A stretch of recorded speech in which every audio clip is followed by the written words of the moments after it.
On entend souvent parler d'alimentation anti-inflammatoire pour l'endométriose. Depuis quelques années, les chercheurs soupçonnent l'alimentation de jouer un rôle dans l'inflammation systémique ou dite de bas grade. Actuellement, les études menées montrent des résultats contradictoires, les recherches sont en cours et s'avèrent loin d'être concluantes.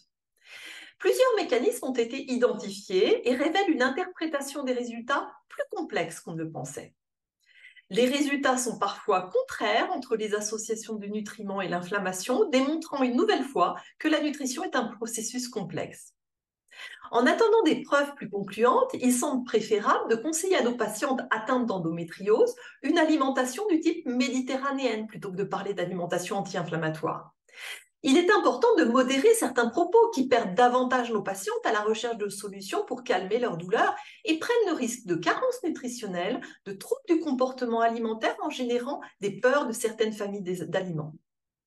Les diététiciens et diététiciennes nutritionnistes formés à la prise en charge nutritionnelle des patientes atteintes d'endométriose doivent être en première ligne pour dénoncer des discours non fondés sur les principes de l'EBM tout en se tenant informés des recherches en cours.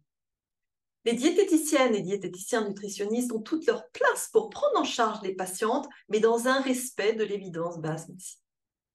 J'ai donc construit cette formation de manière rigoureuse. Dans un premier temps, après un rappel en gynécologie, je vous présenterai la pathologie, puis nous parlerons de la place du diététicien dans la prise en charge de ces patientes. Je vous expliquerai que toutes les patientes qui souffrent d'une endométriose n'ont pas à consulter un diététicien. Des gynécologues m'ont interrogé lors d'un congrès. Quelle patiente adresser au diététicien nutritionniste?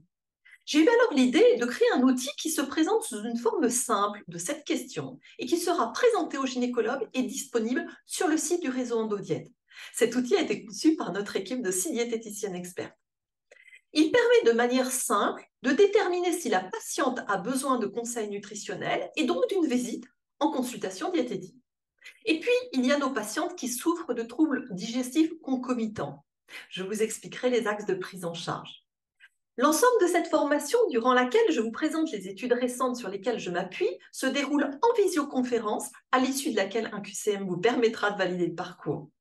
Je limite chaque session à 5 participants de manière à optimiser les échanges. Le programme complet est sur mon site, vous pouvez le consulter et m'appeler si vous avez besoin pour échanger. À très bientôt.